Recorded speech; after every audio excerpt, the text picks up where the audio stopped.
Very good evening to all of you बच्चों। Last turn पे था पीरियोडिक टेबल। पीरियोडिक टेबल की history revise हो गई। पीरियोडिक टेबल में एसपीडीएफ ब्लॉक्स हैं 4, ये रिवाइज हो गए।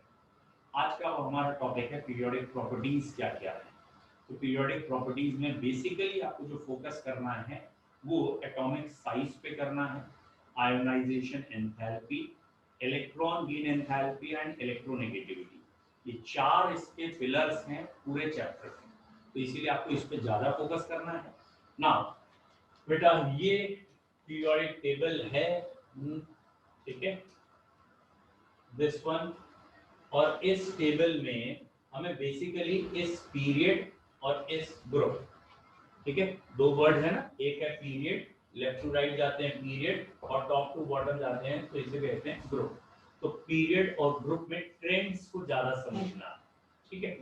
पहली प्रॉपर्टी जो हम पढ़ने जा रहे हैं दैट इज एटॉमिक साइज, ठीक।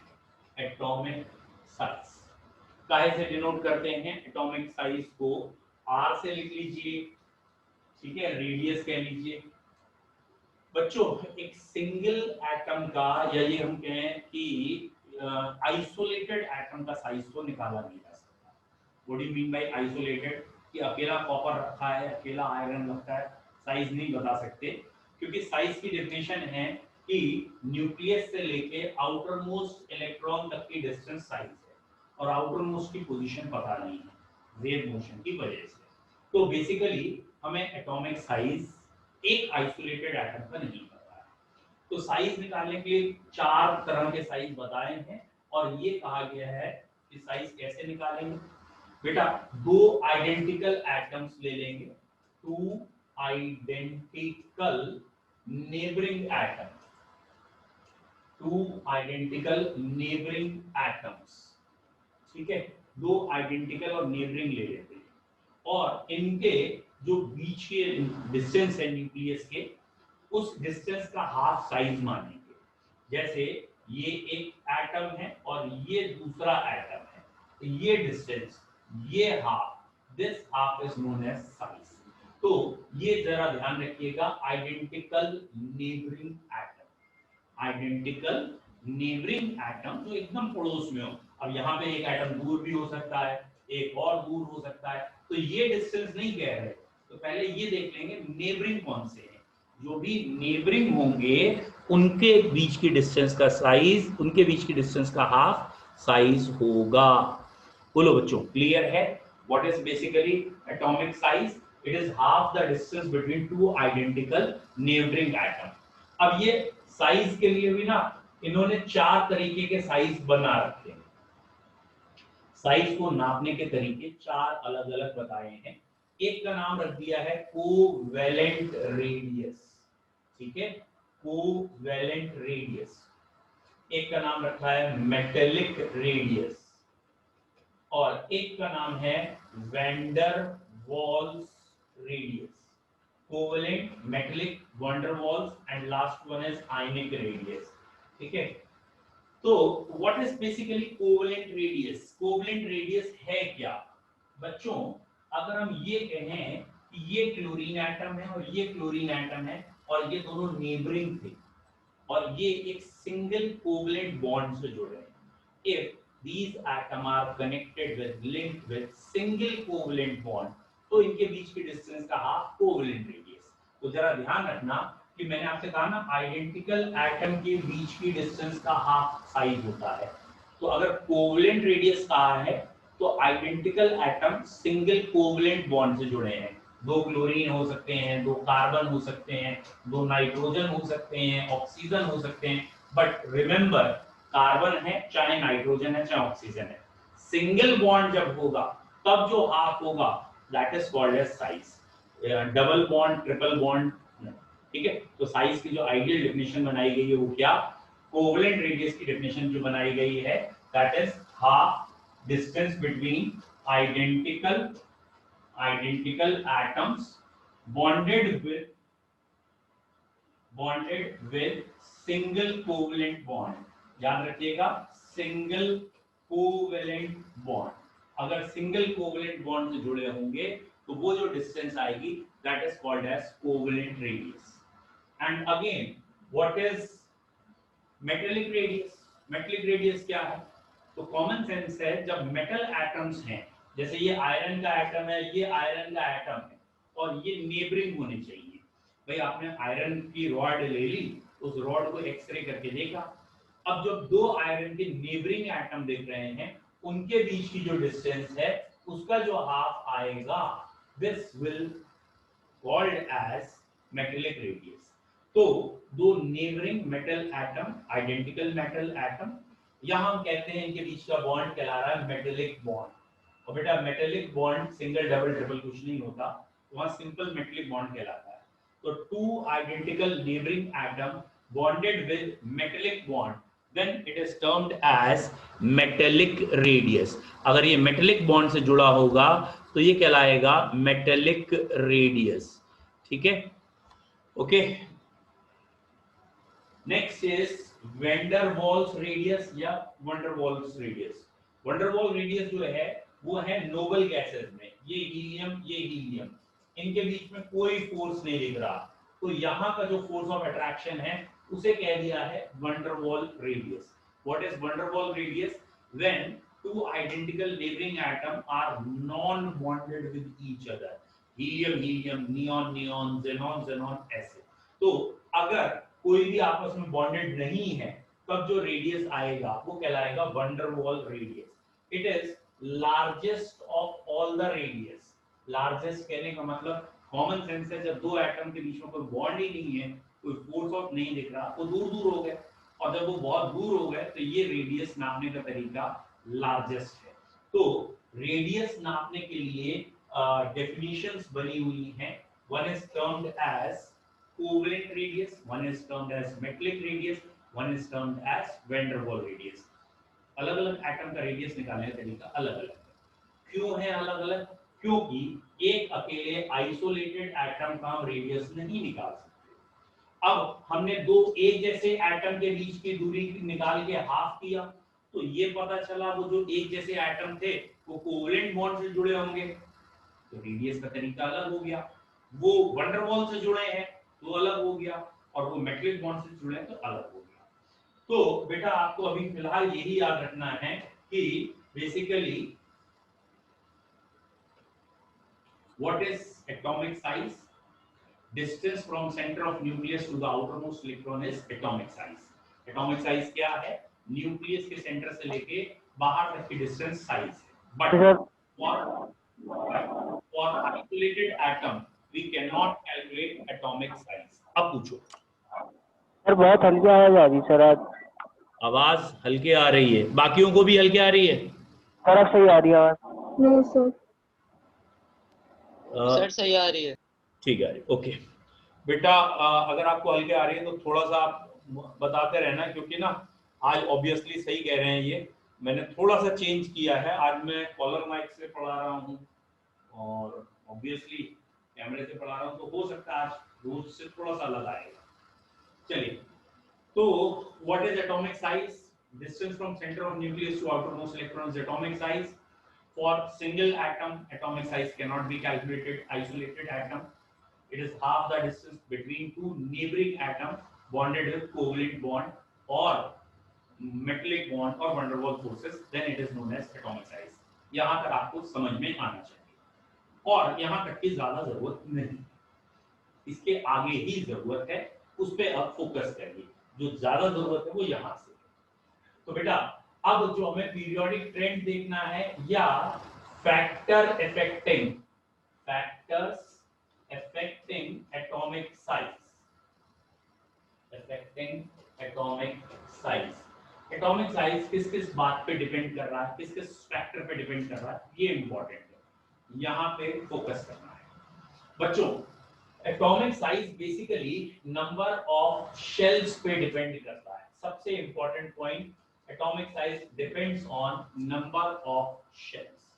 मतलब किसी एक एटम में एक ही शेल है, उसी में नीचे दो शेल हैं, और मतलब मैं ये कहना चाहता था ये हाइड्रोजन है, सपोज ये लिथियम है और नीचे सोडियम आया, तो शेल्स बढ़ती जाएंगी। तो जिस भी एटम में शेल्स ज्यादा होंगी ऑब्वियसली उसका साइज ज्यादा होगा। तो साइज के लिए जो पहला फैक्टर है दैट इज शेल्स। और अगर आपको याद आया हो, भले ही बोर्स फॉर्मूला एग्जैक्टली लगेगा नहीं यहाँ पे, बोर्स का फॉर्मूला था साइज निकालने का r is equal to 0.529 n square by z, तो यहाँ n स्क्वायर के डायरेक्टली प्रोपोर्शनल होता है। तो जैसे ही एक शेल बढ़ती है साइज बहुत तेजी से बढ़ता है। मतलब पीरियोडिक टेबल में टॉप से बॉटम अगर हम जाते हैं, ये पीरियोडिक टेबल थी, टॉप से बॉटम जाएं तो ये फर्स्ट शेल थी, फिर second, third and so on. तो जैसे जैसे हम नीचे जाएंगे शेल्स बढ़ती जाएंगी, और अगर शेल्स बढ़ती जाएंगी तो बेटा साइज बढ़ता जाएगा। शुरू में साइज कम है, बाद में साइज ज्यादा है। Is it clear? तो आपको ये ध्यान रखना है, साइज टॉप से बॉटम बढ़ता है। पीरियोडिक टेबल में टॉप से बॉटम साइज क्यों बढ़ता है? क्योंकि टॉप से बॉटम शेल्स बढ़ती हैं। Due to increase in number of shells size increases. ठीक है, तो पहला पॉइंट फैक्टर्स में आया शेल नंबर। आप क्या करेंगे, जब भी कोई साइज का क्वेश्चन आएगा पहले इलेक्ट्रॉनिक कॉन्फ़िगरेशन पे फोकस करेंगे। आपको इलेक्ट्रॉनिक कॉन्फ़िगरेशन में अगर लगेगा कि इस एटम में शेल ज्यादा है, तो जिस एटम में शेल ज्यादा है उसका साइज बड़ा है। ठीक है, तो आपको सबसे पहले कॉन्फ़िगरेशन करना है, शेल्स देखनी है, more the number of shells more the size. For example ये अगर मैंने कह दिया एटॉमिक नंबर 3 है, 11 है और 19 है, साइज में अरेंज करिए। तो बेटा कोशिश करिए ये समझ में आ जाए, 3 का कॉन्फ़िगरेशन हीलियम 2s1, 11 का कॉन्फ़िगरेशन नियॉन 3s1 और 19 का कॉन्फ़िगरेशन आर्गन 4s1। ये धीरे धीरे हो जाएगा लेकिन आपको प्रैक्टिस करनी पड़ेगी। एटॉमिक नंबर 3 से पहले 2 पे इनर्ट गैस है, 10 पे इनर्ट गैस है और 18 पे इनर्ट गैस है। इनर्ट गैस लिखिए, उसका अगला मेंबर लिखें, और इस हिसाब से आप अगर आप साइज निकालेंगे तो बहुत अच्छा रहेगा। एंड डेफिनेटली साइज इंक्रीजेस 3 से 11, 11 से 19 साइज बढ़ेगा। तो पहला पॉइंट आया कि साइज कैसे बढ़ेगा, जिसमें शेल ज्यादा उसकी साइज ज्यादा। तो आप कॉन्फ़िगरेशन करिए। बेटा जिस बच्चे का कॉन्फ़िगरेशन में जितना हैंड क्लीन है, हाथ साफ है, सैनिटाइज है, ठीक है, वो उतनी जल्दी क्वेश्चंस कर लेगा। Electronic configuration are the key for periodic properties. तो इसलिए इलेक्ट्रॉनिक कॉन्फ़िगरेशन में थोड़ा ज्यादा फोकस करके जितनी फास्ट कॉन्फ़िगरेशन करेंगे और जितना इनर्ट गैस की हेल्प से करेंगे उतनी आपको इस चैप्टर में आगे हेल्प मिलेगी। Focus on electronic configuration. तो बेटा पहला पॉइंट आया फैक्टर्स अफेक्टिंग साइज में नंबर ऑफ शेल्स, इसे कुछ लोग कह देते हैं period number, shell number, principal quantum number, orbit number, जो चाहे वर्ड बोल दीजिए, लेकिन जिस भी एटम में शेल्स ज्यादा होंगी उसका साइज बड़ा होगा। It is first point. कोई डाउट? क्लियर है? नेक्स्ट दूसरा पॉइंट है बेटा नंबर ऑफ प्रोटॉन्स। लेकिन ये वाला पॉइंट है इन द सेम शेल। ये वाला पॉइंट अधिकतर बच्चे भूल जाते हैं कि ये भी लिखा था इन द सेम शेल। अगर दो एटम्स में शेल नंबर सेम है तब, ये वाला पॉइंट भूलना मत प्लीज, ये आप गलती करोगे। ये पॉइंट याद रखेंगे कि हम प्रोटॉन वाला नंबर या ये वाला पॉइंट कब देख रहे हैं, जब शेल नंबर सेम है, तो इन द सेम शेल में देख रहे हैं। तो ये अगर हमने लिखा है सोडियम, फिर मैग्नीशियम, फिर एल्यूमिनियम एंड सो ऑन, तो सोडियम में 11 प्रोटॉन होते हैं और बाहर टोटल 11 इलेक्ट्रॉन है। यहाँ 12 प्रोटॉन है, यहाँ 12 इलेक्ट्रॉन एंड 13 प्रोटॉन 13 इलेक्ट्रॉन। ठीक है, एंड अगर हम चेक करें बेटा सोडियम का कॉन्फ़िगरेशन 10th स्टैंडर्ड तक 281, यहाँ 282 और यहाँ 283। व्हाट आई मीन टू से, शेल 3 है, सोडियम में भी, मैग्नीशियम में भी, एल्यूमिनियम में भी शेल सेम है, नंबर ऑफ शेल्स 3 है, दोनों में सेम है, लेकिन प्रोटॉन इसमें ज्यादा है। तो जब प्रोटॉन बढ़ते जाएंगे तो यहाँ अट्रैक्टिव लाइंस बढ़ेंगी, और अट्रैक्टिव लाइंस बढ़ेंगी दैट मींस साइज कम होगा। फिर से देखो क्या कह रहा हूँ, ये सिंपल लैंग्वेज है और थोड़ा थोड़ा टफ भी करूंगा अभी। ये रहा प्लस चार्ज, न्यूक्लियस में प्रोटॉन, बाहर इलेक्ट्रॉन। जैसे जैसे प्रोटॉन बढ़े इलेक्ट्रॉन भी बढ़ेंगे क्योंकि न्यूट्रल रहेगा। जब ये इलेक्ट्रॉन प्रोटॉन बढ़ेंगे तो ये इलेक्ट्रिक लाइंस बढ़ेंगी, मतलब इलेक्ट्रॉन्स को अट्रैक्ट करने के लिए चार्ज जाएगा ज्यादा, और जब ये इलेक्ट्रिक लाइंस ज्यादा बढ़ेंगी तो अट्रैक्शन भी ज्यादा बढ़ेगा, और अट्रैक्शन ज्यादा बढ़ने से साइज कम हो जाता है। तो पीरियोडिक टेबल में लेफ्ट टू राइट जब जाते हैं, यानी एक ही शेल में इन द सेम शेल जब लेफ्ट टू राइट जाते हैं तो साइज कम होने लगता है। उतना ज्यादा कम नहीं होता या उतना ज्यादा चेंज नहीं होता जितना शेल चेंज करने पे होता है, बट साइज धीरे धीरे कम होने लगता है ग्रेजुअली। तो साइज कम क्यों होने लगता है? एक आंसर तो आपका ये है, प्रोटॉन बढ़ रहे हैं इसलिए।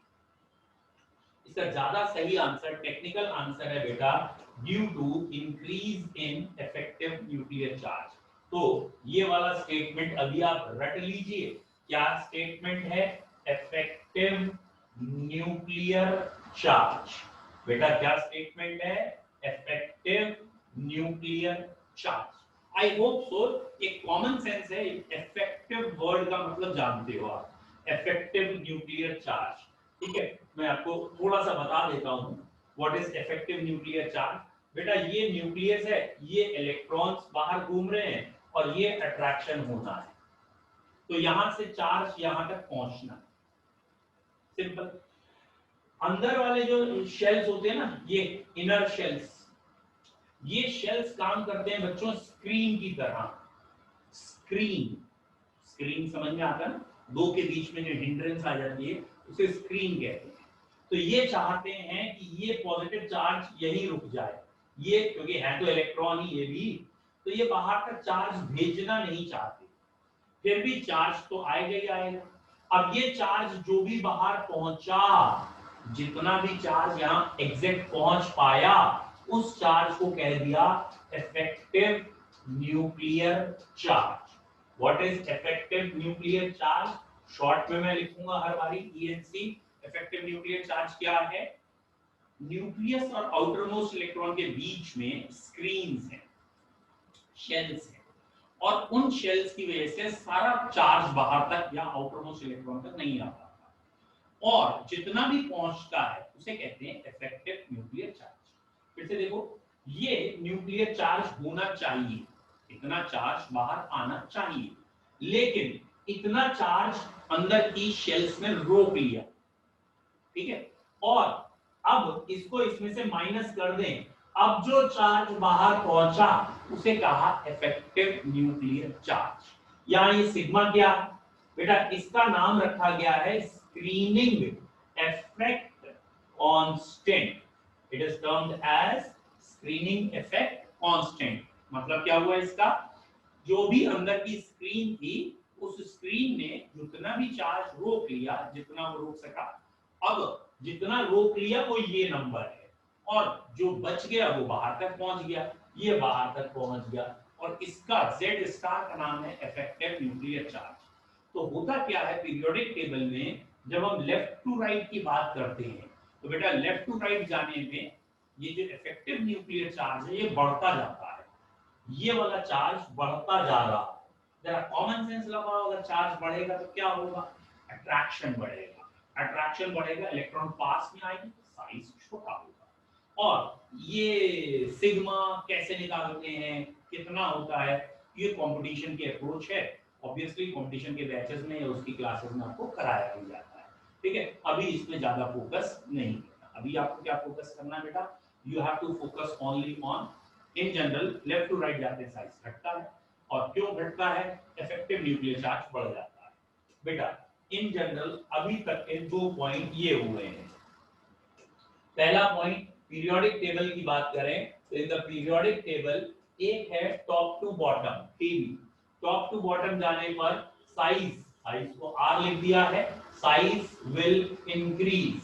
टॉप टू बॉटम जाने पर साइज इंक्रीज करेगा, क्यों? क्योंकि शेल्स बढ़ती हैं, इसलिए शेल्स बढ़ती हैं इसलिए साइज बढ़ेगा। और लेफ्ट टू राइट जाने पे क्या होगा? लेफ्ट टू राइट जाने पे साइज घटेगा। साइज क्यों घटेगा? क्योंकि इफेक्टिव न्यूक्लियर चार्ज बढ़ रहा है। तो बेटा लेफ्ट टू राइट जाएंगे तो साइज कम होगा, टॉप टू बॉटम जाएंगे तो साइज बढ़ेगा। ये दो पॉइंट अभी आपके सामने लिखे हैं।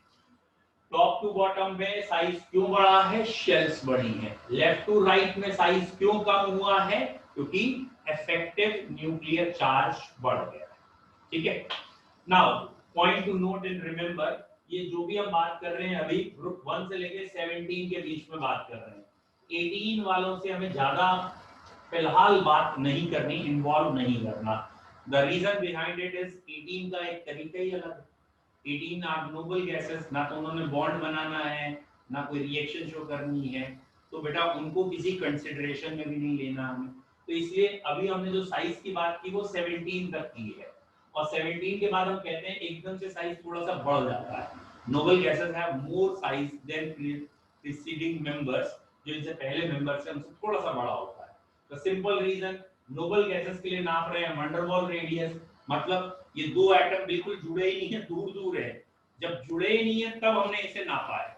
और हेलोजेंस के लिए कौन सा रेडियस नापा है? कोवेलेंट रेडियस नापा है। तो ऑब्वियसली वैल्यूज तो अलग अलग आएंगी, नापने का तरीका ही अलग है। भाई एक कॉमन सेंस की बात करना, सपोज मैंने ये पूछा कि दो बच्चे हैं, दोनों को हमने 1-1 लाख रुपए दे दिए कि चलो भाई खर्च करो, और एक दिन बाद देखते हैं कि कौन ज्यादा खर्चीला है। तो दो बच्चे हैं, दोनों को 1-1 लाख रुपए दिए, ठीक है, तुम में से कोई नहीं है मुंह मत फाड़ दो 1 लाख हमें दो, ठीक है, 1-1 लाख रुपए दिए हैं और ये कहा है इसको देखना है 24 घंटे में कौन ज्यादा खर्च करता है। ठीक, 24 घंटे बाद देखा तो इसके पास 99,000 बचे हुए हैं, 99,000 रिमेनिंग।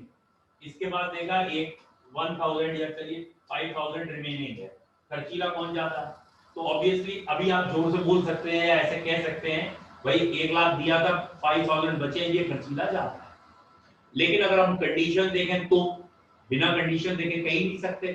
ठीक है, मान लो आपने इसी कंडीशन में इसके साथ इनके पिताजी को भेज दिया शॉपिंग पे, ये और इसके पिताजी साथ साथ शॉपिंग कर रहे हैं, और ये शॉपिंग करने गया है और लेट सपोज ये अपनी फ्रेंड के साथ गया है, फ्रेंडी के साथ गया है कहीं, और अगर ये फ्रेंड के साथ गया और ये पिताजी के साथ गया है, तो अब क्या कह सकते हैं कि ये कंजूस है, ये कंजूस है? कंडीशंस ही अलग है। पहले कंडीशंस तो सेम कर लीजिए, अगर कंडीशन सेम करेंगे तो पता चलेगा। अब अगर एकदम कंडीशन सेम की, तब ये देखा ये तो कंगाल होके आ गया, खाली आया, ये फिर भी 2000 बचा के ले आया। पॉइंट समझने की कोशिश करना, जब तक कंडीशन सेम नहीं है हम रिजल्ट्स खाली वैल्यूज से नहीं बताएंगे या कंपैरिजन नहीं कर सकते। फिर से सुनो, ये जो हीलियम नियॉन ये है और ये जो फ्लोरीन है, यहाँ साइज लिखा हुआ सपोज 5 वैल्यू ऐसे ही कह रहे हैं 50 यूनिट्स, और ये लिखा हुआ साइज 45 यूनिट्स, और कोई कहे कि नियॉन बड़ा है, तो गलत बात है। क्यों? क्योंकि नियॉन का जो तुमने रेडियस नापा है, वो रेडियस तुमने कौन सा नापा है? वंडरवॉल नापा है। वंडरवॉल रेडियस की क्या कंडीशन थी कि दो एटम जुड़े ही नहीं है, दूर दूर हैं, है नेबरिंग लेकिन जुड़े नहीं है। और इसकी क्या कंडीशन थी? ये कोवेलेंट बॉन्ड से जुड़ा हुआ था। अरे कॉमन सेंस है, जहां ओवरलैपिंग कोवेलेंट बॉन्ड हुआ है कंडीशन ही अलग होगी। तो यहाँ साइज कम आ रहा है, ये ज्यादा आ रहा है, but it is not the actual fact or truth because the conditions are different. हाँ, अगर दोनों को ही ना वंडरवॉल में चेंज कर दो, मतलब यहाँ बॉन्ड तोड़वा दो इसका, अगर इसका बॉन्ड यहाँ टूट जाए और उसके बाद हम देखें तो बेटा फ्लोरीन का साइज नियॉन से बड़ा आता है। और ये कंपटीशन में क्वेश्चन आता है कि फ्लोरीन और नियॉन में कौन बड़ा है, अगर दोनों के दोनों का वंडरवॉल रेडियस देख रहे हैं, मतलब दोनों के दोनों ही किसी बॉन्ड से नहीं जुड़े, तो यहाँ नियॉन आंसर है। ठीक है, सॉरी फ्लोरीन आंसर है।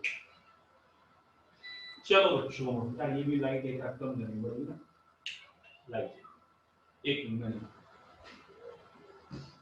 एक सेकंड।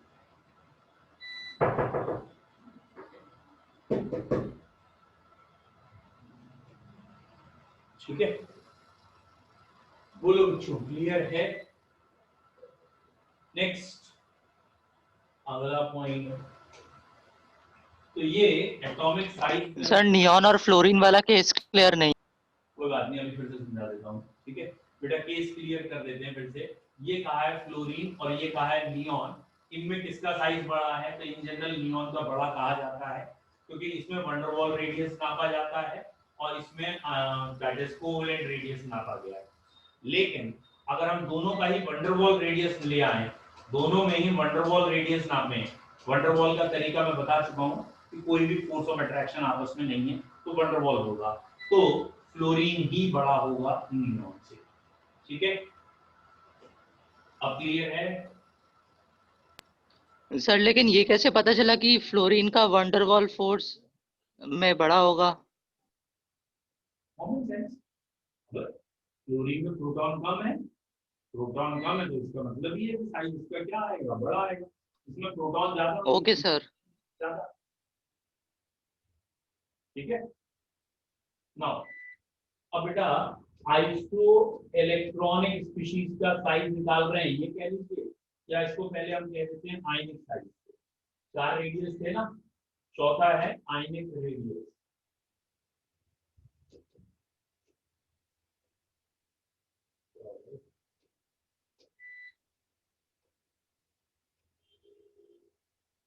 ठीक है बेटा, चौथा टाइप का रेडियस है हमारा आयनिक रेडियस। अभी और क्लियर कर देता हूँ बच्चों। आयनिक रेडियस में दो तरह के आयन होते हैं, आई होप तो आप जानते हैं। One is called as cation, one is called as anion.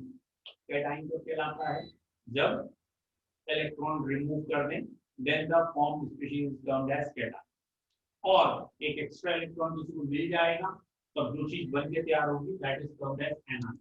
जैसे ये सोडियम, तो सोडियम चेंज हो गया Na प्लस। बेटा ये कॉन्फ़िगरेशन था 281 और ये रह गया 28। तो ये वाला जो आयन बना है जिसमें एक इलेक्ट्रॉन कट गया है, this ion is called as, I hope तो ये आपको मालूम ही है, कैटाइन। ठीक है, तो सिंपल याद करने के लिए है, कट के जो आयन बन गया कैटाइन, और कैटाइन में प्लस चार्ज है, इसकी स्पेलिंग देखो Ca प्लस चार्ज आयन। ठीक है, तो कैटाइन में प्लस चार्ज हुआ है, बड़ा धार्मिक चार्ज है, देखो ना, ठीक है एकदम। ठीक, और दूसरा है एनाइन। ठीक है, ऑब्वियसली यहाँ पे क्या दिख रहा है, ये 287 था, इसने एक इलेक्ट्रॉन गेन कर लिया और Cl नेगेटिव बना, 288 हो गया। और ये वाला आयन कहला रहा है ए, जस्ट इसको हम सिंपल भाषा में ऐसे कह देते हैं, और नेगेटिव आयन। जहाँ नेगेटिव चार्ज है वो वाला आयन एनाइन है, जहाँ पॉजिटिव है वो चार्ज, वो ion cation. That is basic A9 cation word में पता, ये मान के चलो। अब हम बात कर रहे हैं साइज। अगर कोई एक कैटाइन है और एक न्यूट्रल एटम है, कैटाइन और neutral atom, so it is a common sense कि cation has always smaller size than neutral atom।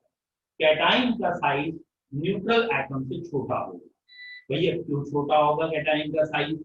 The reason behind it is this कि कैटाइन में बेटा प्रोटॉन तो उतने ही होंगे जो न्यूट्रल एटम में, लेकिन इलेक्ट्रॉन एक कम हो गया है, देयरफॉर अट्रैक्शन बढ़ गया और साइज छोटा हो गया। Is it clear?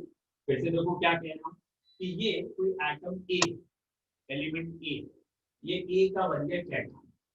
सपोज इसका एटॉमिक नंबर 15 था, तो इसमें प्रोटॉन थे 15 और इलेक्ट्रॉन थे 15। न्यूट्रल था, जब जब प्लस चार्ज आ गया तो प्रोटॉन तो उतने ही है, प्रोटॉन तो कम नहीं होते, लेकिन इलेक्ट्रॉन हो गए 14। तो अब न्यूक्लियस में बैठे 15 प्रोटॉन्स को बाहर 14 इलेक्ट्रॉन को ही अट्रैक्ट करना, यानी इलेक्ट्रॉन्स का नंबर कम है, प्रोटॉन डोमिनेंट हो गए तो वो ज्यादा अट्रैक्ट कर लेंगे, और अगर ज्यादा अट्रैक्ट कर लेंगे तो साइज क्या हो जाएगा, छोटा। तो अब आपको क्या ध्यान रखना है, न्यूट्रल एटम में और कोई कैटाइन, तो cation has always smaller size than neutral atom, because, अगर आप मेरी भाषा समझ गए हो, because the effective nuclear charge in cation is more. Cation में प्रोटॉन ज्यादा है, ज्यादा चार्ज भेजेंगे, ज्यादा अट्रैक्शन करेंगे, इसलिए साइज छोटा होगा। तो कैटाइन का साइज हमेशा न्यूट्रल एटम से क्या होगा बच्चों, छोटा होगा। क्यों छोटा होगा? क्योंकि कैटाइन में इफेक्टिव न्यूक्लियर चार्ज क्या है, ज्यादा है, इसलिए। बोलो क्लियर है?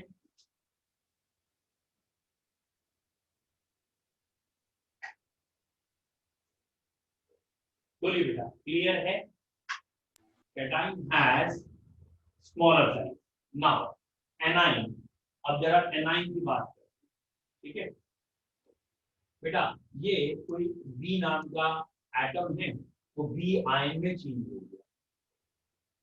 सेम पॉइंट यहाँ प्रोटॉन लेट सपोज 19 थे और वट एवर द वैल्यू, अभी मैं कॉन्फ़िगरेशन पे नहीं जा रहा हूँ, प्रोटॉन की वैल्यू 17 है और यहाँ प्रोटॉन की वैल्यू ऑब्वियसली प्रोटॉन सेम हो, यहाँ इलेक्ट्रॉन भी 17 है, यहाँ इलेक्ट्रॉन 18 है। नाउ न्यूक्लियस में बैठे जो प्रोटॉन हैं उनको इलेक्ट्रॉन को अट्रैक्ट करना है। यहाँ प्रोटॉन बैठे हैं 17 और बाहर इलेक्ट्रॉन हो चुके हैं 18। दैट मीन्स इनका अट्रैक्ट करना, इनकी अट्रैक्टिव पावर, इफेक्टिव पावर कम हो गई है। और इफेक्टिव पावर अगर कम हो गई है तो ये इलेक्ट्रॉन दूर दूर भागेंगे, और अगर दूर दूर भागेंगे तो साइज बढ़ जाएगा।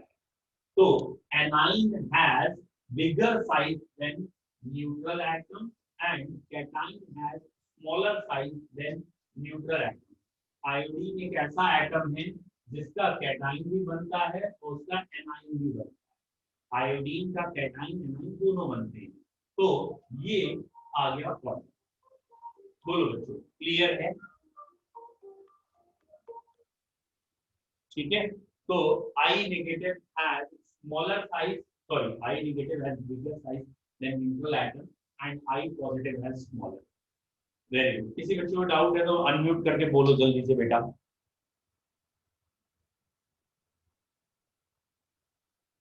कोई डाउट नहीं है? हाँ बेटा, अलीशा बोलिए जल्दी से। सर एक प्रॉब्लम ये थी कि सर जो एग्जाम में 22 वाला क्वेश्चन आया था सर वो पूछ रहा था, बट सर 5 o'clock से सर मुझे कोचिंग जाना है, मेरी ऑफलाइन क्लास है फिजिक्स की। अच्छा कोई बात नहीं, क्लास के बाद आप रिंग करके पूछ लेना, क्योंकि पता नहीं क्या होगा। ओके 22 क्वेश्चन, मुझे तो पता नहीं कि टफ हुआ इजी, तो पता क्या है क्वेश्चन बताओ। सर। सर एक सेकंड बता रही। अरे इतना बता दो, इस चैप्टर का है नहीं है। सर इसका तो नहीं है सर। अरे फिर मत पूछो अभी बेटा, अगर इसका नहीं है तो मैं आपको अलग से बता दूंगी, बाकी बच्चों में डिस्टर्ब होगा बेटा। ओके अभी जो सर। टॉपिक चल रहा है उसमें पहले बाकी बच्चों को बोलने दो। बोलो बच्चों, साइज में कोई doubt? Very good, size clear है मुझे, ठीक है। बाकी बच्चों को या सबको देख लेते हैं, आपको मैं अलग से बेटा ये बता दूंगा। वेरी गुड, तो ये हो गया एटॉमिक साइज। एटॉमिक साइज में कैटाइन का साइज न्यूट्रल एटम से छोटा, एनाइन का साइज न्यूट्रल एटम से बड़ा। ये बेटा ये जो आयन के साइज में यही आयनिक रेडियस कहलाता है। अब हमें वर्ड देखना है, कि बहुत टीचर्स का फेवरेट क्वेश्चन है, आइसो इलेक्ट्रॉनिक का size. What do you mean by iso electronic? बेटा ये जब भी आइसो वर्ड आएगा उसका मतलब होगा सेम, ठीक है। तो आइसो इलेक्ट्रॉनिक का साइज की अगर हम बात कर रहे हैं तो बेसिकली हमें क्या कहना है, सेम इलेक्ट्रॉन्स, दो या दो से ज्यादा चीजों में इलेक्ट्रॉन्स का नंबर सेम है। अब हमें इनका साइज देखना है। तो बेटा अगर ये है सोडियम और लेट्स सपोज Na+ हो गया है, Mg+2 हो गया है, ठीक है, और इन दोनों में साइज देखना है। तो बेटा जरा चेक करो, सोडियम के प्रोटॉन्स होते हैं 11, एटॉमिक नंबर 11, मैग्नीशियम के प्रोटॉन है 12, और इलेक्ट्रॉन की बात करें तो दोनों में 10 हो गए। वाई 10? क्योंकि 11 में एक इलेक्ट्रॉन हटा है, 12 में 2 हटे, तो इलेक्ट्रॉन हट गए हैं, या ये कहें इलेक्ट्रॉन हट के दोनों में बराबर हो गए हैं। Electrons are equal. जब भी इलेक्ट्रॉन इक्वल होगा तो ये चीज कहलाएगी isoelectronic. Now isoelectronic में बेटा जिसमें प्रोटॉन ज्यादा है, जिसमें प्रोटॉन ज्यादा है उसका साइज छोटा होगा। It is a common sense. क्यों होगा इसका साइज छोटा? भैया इलेक्ट्रॉन सेम है, बाहर जो ये शैतान प्राणी है इलेक्ट्रॉन, ये सेम है, इस एटम में भी इस एटम में भी इलेक्ट्रॉन का नंबर सेम है, तो डिस्ट्रीब्यूशन भी सेम है। और ये अंदर बैठे हैं पिताजी, पिताजी यानी प्रोटॉन, यहाँ प्रोटॉन बैठे हैं। प्रोटॉन कितने बैठे हैं? एक बारी 11 प्रोटॉन बैठे, एक बारी 12 बैठे। तो जहाँ पिताजी ज्यादा बैठते हैं, 12 पिताजी बैठे हुए हैं, यानी 12 पॉजिटिव चार्ज है, और यहाँ 11 पॉजिटिव चार्ज है। और कंट्रोल इन्हें बराबर नंबर के इलेक्ट्रॉन को ही करना है, इसे भी 10 इलेक्ट्रॉन को कंट्रोल करना है, इसे भी 10 इलेक्ट्रॉन को, लेकिन यहाँ पॉजिटिव चार्ज ज्यादा है। तो जहां भी पॉजिटिव चार्ज ज्यादा होगा ऑब्वियसली वहां फोर्स ज्यादा, अट्रैक्शन ज्यादा, साइज छोटा हो गया। दैट मीन्स आइसो इलेक्ट्रॉनिक जब भी होगा तो आइसो इलेक्ट्रॉनिक में radius is inversely proportional to atomic number. जिसका एटॉमिक नंबर ज्यादा होगा उसका साइज छोटा होगा, क्योंकि atomic number is basically number of proton. जैसे बेटा ये लिखा है, मान लो nitrogen -3, oxygen -2, chlorine minus and neon and sodium plus, magnesium +2 and aluminium +3। अब इसमें बेटा हमें साइज में ऑर्डर अरेंज करना है, ठीक है बेटा। अगर हमें इन सबके साइज में ऑर्डर अरेंज करना है तो कैसे करें? आई होप तो आपको समझ में आ जाओ। पहले प्रोटॉन लिखिए 7, 8, 9, 10, 11, 12, 13, ये प्रोटॉन। अब इलेक्ट्रॉन्स लिखते हैं, किसमें कितने हैं? 7 प्रोटॉन थे, 3 बाहर से आए 10, तो इलेक्ट्रॉन सब में बराबर हैं, 10 में हैं, इलेक्ट्रॉन्स आर इक्वल।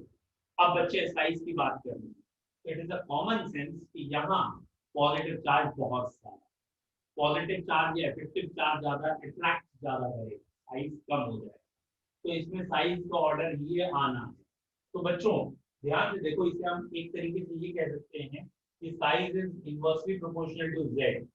अगर आइसो इलेक्ट्रॉनिक है तो, हर जगह नहीं, आइसो इलेक्ट्रॉनिक है तो एटॉमिक साइज और जेड आपस में क्या होंगे? इनवर्सली प्रोपोर्शनल होंगे। एक पॉइंट। कुछ बच्चे रट्टाफिकेशन वाले ऐसे भी कह सकते हैं कि मोर द नेगेटिव चार्ज, जितना नेगेटिव चार्ज बढ़ रहा है साइज बढ़ रहा है, and more the positive charge, जितना पॉजिटिव चार्ज बढ़ रहा है साइज कम हो रहा है। तो मोर माइनस चार्ज मोर साइज, मोर प्लस चार्ज लेस साइज, ऐसे भी कह सकते हैं। मतलब इन बच्चों का कहने का क्या है, इसे देखिए बेटा, इनका कहने का मतलब ये है, ठीक है। ये शीट एंड हो गई है, चलो कोई बात नहीं, सेकंड शीट देखते हैं।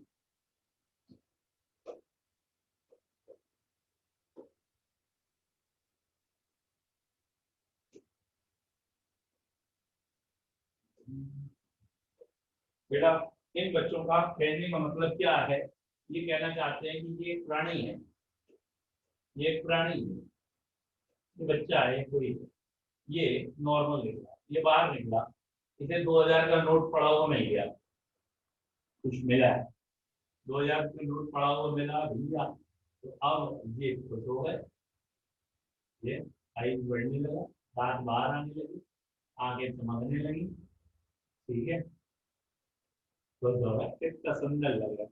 लेट सपोज ये आगे बढ़े, इन्हें 2000 के नोटों की गड्डी बड़ी मिल गई, ठीक है, 100 नोट पड़े लगे, अब क्या होगा? अब तो भैया इनका ठिकाना ही नहीं, चेहरा भी फूल के हो गया, तो खुद भी नाचने लगे, आज मैं ऊपर जमाना नीचे, आज मैं यहाँ भी जमाना पीछे, इसे ठीक है। तो जैसे जैसे पैसे मिल रहे हैं छोड़े होते जा रहे। अच्छा, इन्हें पैसे मिल रहे तो किसी के तो खर्च भी हो रहे, तो हो भी रहे ना, कभी तो मिल रहे। अब ये प्राणी था, ये नॉर्मल था, इसके 2000 रुपए माइनस हुए, इस शक्ल से नहीं निकलता, ठीक है, इसकी शक्ल में देखो 12 बजे फिलहाल इसके पैसे 2000 गिरे, ऐसे जब पैसे 2000 गिरे इसके, तो ये भाई छोटा ढूंढ रहा है, कहाँ हो तुम, कहाँ हो तुम, यानी साइज छोटा हो गया। और अगर इसके 2000 वाली गड्डी गिरी गई, पूरे ही पैसे इसी के गिर गए, तो बेटा अब ये जमीन पे लम लेगा, ढूंढ लो कहाँ गिर गए। तो जिसके पैसे खोते जाएंगे उसका साइज छोटा होता जाएगा, जिसके इलेक्ट्रॉन आते जाएंगे साइज बढ़ता जाएगा। ओके, अरे यार, ओके ठीक है बेटा, क्योंकि आज लैपटॉप से हुआ था तो मुझे इसमें भी पता नहीं है सेटिंग सही है कि कोई भी अगर बाई चांस मीटिंग से आउट हो तो अपने आप ठीक कैसे हो। मोबाइल में जो हालत होगी ना, तुरंत वेटिंग रूम ऑफ कर देते थे, इसमें नहीं किया, एक आध दिन सीख लेंगे, ठीक है। और लाइट चली गई है, होपफुली यहाँ टाइम भी हो ही गया हमारा ऑलमोस्ट। एटॉमिक साइज को एक बार रिवाइज करके रखिएगा, आज की क्लास को पढ़ के रखिएगा, थोड़ा सा कम रखेंगे, ठीक है बच्चों। हैव ए नाइस टाइम बच्चों। आज की क्लास एक मिनट थोड़ा बता देना आज की क्लास की लाइटिंग, वॉइस क्वालिटी, क्योंकि आज मैं ना इसलिए पूछ रहा हूँ कि मैं लैपटॉप से कर रहा हूँ, इज इट बेटर या मोबाइल बेटर था? Sir mobile. Sir mobile mobile ज्यादा अच्छा था। फिर से बोलना। Sir, voice is coming so low. Sir mobile. Voice ज्यादा अच्छी नहीं आ रही थी। No, sir. अच्छा पिक्चर क्वालिटी बताना फिर। सब पिक्चर इसकी The ज्यादा quality अच्छी is है। here. Picture Yes. अच्छी है। इससे अच्छी है। अच्छा मैं समझ गया हूँ, ठीक है बेटा। मतलब mobile, sorry I want to say क्या माइक क्वालिटी ज्यादा अच्छी नहीं थी। Yes, sir. Yes sir. ठीक है बेटा, thank you. Sir 5 Thank to you, 6 होगी। Problems, doubts? अभी देखता हूँ, चाय वाय पी लूँ यार, 2 घंटे हो गए लगातार पढ़ाते हुए, 10 मिनट में बताता हूँ। सर होगा Sir, message कर दीजिए। नहीं होगा पक्का। Thank you sir. 5:15 बजे Okay. ऑनलाइन आइए।